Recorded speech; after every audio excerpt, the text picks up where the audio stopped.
All right, let's dive right into this explainer and unpack a term that is completely, and I mean literally completely saturated enterprise tech marketing lately. You've probably heard AI operating system tossed around in so many pitch decks that the words have kind of lost all meaning, right? But what does it actually look like under the hood? Today, we're looking at a pretty fascinating architectural breakdown from a source called Artificial Wit, which claims to have mapped this buzzword into a concrete, verifiable reality. Look, if you're suffering from major jargon fatigue right now, trust me, you are not alone. Our source introduces us to Carlos, who is an IT solutions architect.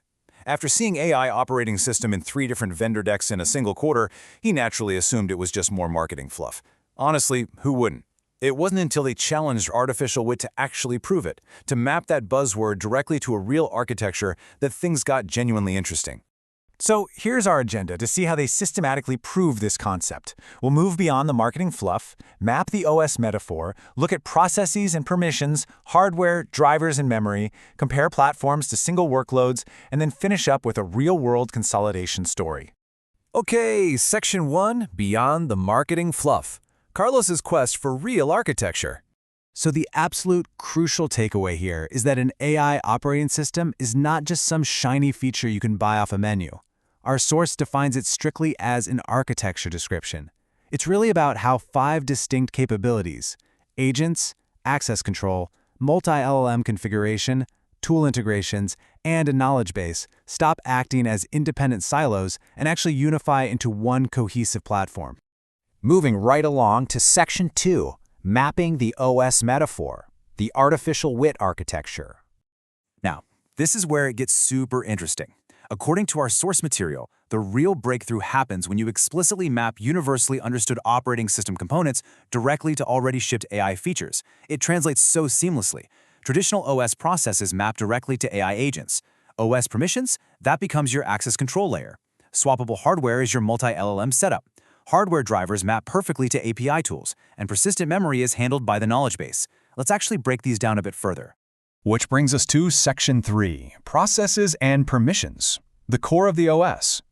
Let's talk about processes first, the absolute foundation of any computing system. In traditional computing, a process is essentially just a managed program executing within an OS environment, complete with its own scope and its own lifecycle. Well, in this new architecture, this exact concept maps directly to how AI agents operate. Now, notice how these specific processes are structured. You've got your standard agents for a quick, single-turn answer, sequential agents for ordered, multi-step workflows, parallel agents for knocking out concurrent steps, and loop agents that stubbornly repeat an action until a specific condition is finally met. The cool part? Each runs with its own memory space, system prompt, and tool assignments, exactly like a localized process running on your laptop right now. Okay, next up, permissions. An OS dictates exactly which process can touch specific files or devices, right? And this brilliantly illustrates the desperate need for governance in AI. Let's be real for a second. An operating system is entirely useless, and frankly, a massive enterprise security risk if every single AI agent can just access all of your company data at all times. So our source details a unified access control layer to handle this whole shebang. It governs 8 specific resource types, everything from agents and LLM models, all the way down to specific variables and users, letting administrators explicitly set them as public or restricted. And because they rely on standard SSO and identity federation, enterprise-grade permission mapping is built right into the foundation, rather than just being duct-taped on as an afterthought. All right, Section 4, Hardware, Drivers, and Memory, expanding the system. With that core engine secured, how does this AI OS actually connect to the outside world?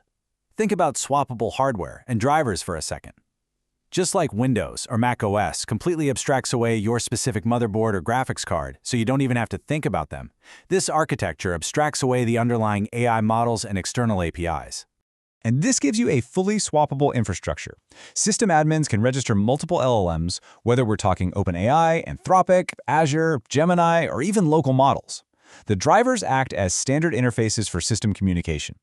The huge advantage here is that IT teams can hot swap their LLM hardware the second a better model drops, and they can do it without rewriting a single line of an agent's code. Talk about a game changer. Then, of course, there's persistent memory. In a traditional computer, this is your durable storage, right? It survives past the lifecycle of any single process, basically your hard drive. Because an LLM's context window is fleeting and temporary, a true AI architecture demands long-term storage that agents can reliably reference.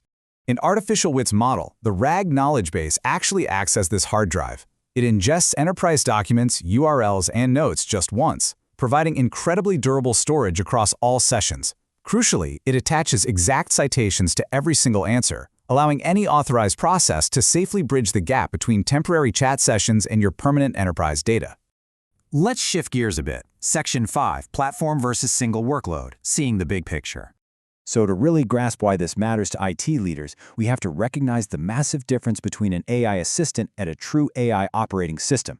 An AI assistant, like your standard basic branded chat interface, is merely one workload. It's just one single process running on the system. The AI operating system, on the other hand, is the overarching infrastructure itself. It's the layer that defines the access control, registers the models, and seamlessly orchestrates multiple agents simultaneously.